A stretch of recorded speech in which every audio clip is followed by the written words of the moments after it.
একজন কলেজ ছাত্রের জীবনে ফেসবুক সাধারণত কি নিয়ে আসে? বন্ধুবান্ধবের ছবি, পরীক্ষার দুশ্চিন্তা, প্রেমের কবিতা কিংবা পরীক্ষার আগের রাতে কাল থেকে পড়ব এই চিরন্তন মিথ্যা প্রতিশ্রুতি।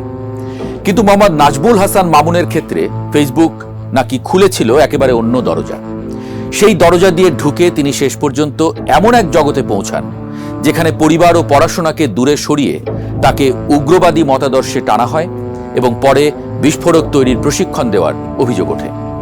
সরকারের একটি উচ্চ পর্যায়ের গোয়েন্দা নথির বরাত দিয়ে মামুনের এই যাত্রাপথের যে বিবরণ এসেছে তা শুনলে মনে হয় উগ্রবাদী সংগঠনগুলো মানুষের জীবনে ঢোকে ফুরফুরে বাতাসের মতো। সেই কড়া নাড়ার শব্দটি কখনো কখনো আসে সামাজিক যোগাযোগ মাধ্যমের একটি নিরীহ বার্তা থেকে।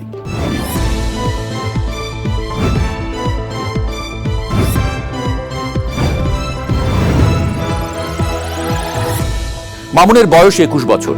তার পিতা মোহাম্মদ ইসমাইল মীর, বাড়ি বরিশালের রূপাতলিতে। 2014 সালে এসএসসি পাশ করে ঢাকার উত্তরার একটি কলেজে এইচএসসি ভর্তি হন তিনি। 2016 সালের পরীক্ষায় 2টি বিষয়ে ফেলও করেন, কিন্তু তার আগেই তার জীবনের গল্পে ঢুকে পড়ে আর এক অধ্যায়। দ্বাদশ শ্রেণীতে পড়ার সময় ফেসবুকের আবু মুসলিমা নামের একটি আইডি থেকে তার সঙ্গে যোগাযোগ করা হয়। শুরুটা ছিল ধর্মীয় পোস্ট, ভিডিও আর নানা ধরনের আলোচনা দিয়ে। অর্থাৎ মাছের জন্য যেমন বড়শি দিয়ে টোপ ফেলি, তেমনি আগে তৈরি করা হলো পরিচয়, তারপর বিশ্বাস, তারপর মতাদর্শ। ধীরে ধীরে সেই যোগাযোগ রূপ নেয় উগ্র জিহাদের দাওয়াতে। 2016 সালের মাঝামাঝি সময়ে ওই ফেসবুক আইডির আমন্ত্রণে উত্তরার 7 নম্বর সেক্টরের একটি পার্কে মামুনের সরাসরি সাক্ষাৎ হয়। গোয়েন্দা নথি অনুযায়ী আবু মুসলিমা নামের আড়ালে ছিলেন আবির ওরফে মুয়াজ। অনলাইন পরিচয়ের পর এবার সম্পর্কটি চলে আসে বাস্তব জগতে। এরপর কথাবার্তার বিষয়ও বদলাতে থাকে। পড়াশোনা, পরিবার ও প্রচলিত জীবন ব্যবস্থা সম্পর্কে নেতিবাচক ধারণা তার মধ্যে ঢোকানোর চেষ্টা করা হয় বলে নথিতে উল্লেখ রয়েছে। তাকে বোঝানো হয় পার্থিব পড়াশোনা কিংবা পরিবার গুরুত্বপূর্ণ নয়, তথাকথিত জিহাদ এর পথেই রয়েছে তার ভবিষ্যতের কল্যাণ। মানুষকে উগ্রবাদে টেনে নেওয়ার কৌশলটি এখানেই সবচেয়ে ভয়ঙ্কর, কারণ এখানে কাউকে একদিনে বদলে ফেলার চেষ্টা নেই। ধাপে ধাপে পরিচিত পৃথিবীটাকেই তার কাছে সন্দেহজনক করে তোলা হয়। পরিবার হয়ে যায় বাধা, পড়াশোনা হয়ে যায় অপ্রয়োজনীয়, আরেকটি গোষ্ঠীর আদর্শ হয়ে ওঠে জীবনের একমাত্র সত্য। যুক্তির জায়গাটি তখন আস্তে আস্তে ছুটি নেয়, আর অন্ধ আনুগত্য এসে খুঁটি গেড়ে বসে। এই পর্যায়ে মামুনের যোগাযোগ আর ফেসবুকে থাকেনি। তার মোবাইলে থ্রিমা নামের একটি এনক্রিপ্টেড মেসেজিং অ্যাপ ব্যবহার করা হয় বলে গোয়েন্দা নথিতে বলা হয়েছে। সেখানে তার নতুন সাংগঠনিক নাম দেওয়া হয় আব্দুল্লাহ। মুয়াজের মাধ্যমে তার যোগাযোগ হয় 90 জেএমবির আরেক দায়িত্বশীল ব্যক্তি ফায়ারউড ওরফে মুসার সঙ্গে। অর্থাৎ সামাজিক যোগাযোগ মাধ্যম, পরিচয়, সরাসরি সাক্ষাৎ, নিরাপদ যোগাযোগ ব্যবস্থা এবং তারপর সাংগঠনিক নেটওয়ার্ক। কোনো দুর্ঘটনা নয়, বরং গোয়েন্দা নথির ভাষ্য অনুযায়ী একটি পরিকল্পিত প্রক্রিয়া। এরপর আসে হিজরতের ডাক। 2016 সালের অক্টোবরের শেষ দিকে মুসার নির্দেশে মামুনকে বাড়ি ছাড়তে বলা হয়। উত্তরার একটি বাস কাউন্টার থেকে তাকে চট্টগ্রামের উদ্দেশ্যে নিয়ে যাওয়া হয়। সেখানে রাখা হয় একটি গোপন আস্তানায়। আরো কয়েকজন তরুণ আগে থেকেই সেখানে ছিলেন। বাইরে যাওয়া ছিল সীমিত, পাহারাও ছিল কড়া। সেই আস্তানায় তাদের তাওহীদ, ঈমান, তওবা ও জিহাদ সহ উগ্র মতাদর্শের নানা বিষয় শেখানো হতো বলে সেই নথিতে উল্লেখ করা হয়েছে। ধর্মীয় শিক্ষার আড়ালে আস্তে আস্তে তৈরি করা হচ্ছিল সংগঠনের প্রতি আনুগত্য। প্রায় 1.5 মাস পর মামুনকে নেওয়া হয় সিলেটের আরেকটি আস্তানায়। সেখানে তার প্রশিক্ষক হিসেবে ছিলেন নৌবাহিনী থেকে চাকুরিচ্যুত সবুজ পাখি ওরফে মাহফুজ। সেখানে প্রায় 2 মাস ধরে তাকে বিস্ফোরক তৈরির প্রশিক্ষণ দেওয়া হয়। এরপর চাঁপাইনবাবগঞ্জ ও ঝিনাইদহের আরও কয়েকটি আস্তানায় চলে প্রশিক্ষণ। নথিতে বলা হয়েছে সেখানে বিস্ফোরক বিষয়ে তার দক্ষতা আরও বাড়ানো হয় এবং বিভিন্ন ধরনের বোমা তৈরির কৌশল শেখানো হয়।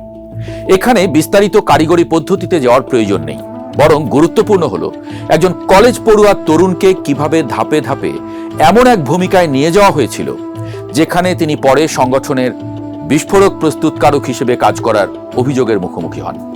আর এখানেই গল্পের সবচেয়ে ভয়ঙ্কর বাঁক। নথির দাবি মামুন শুধু নিজে প্রশিক্ষণ নেননি, এক পর্যায়ে অন্যদেরও প্রশিক্ষণ দিতে শুরু করেন।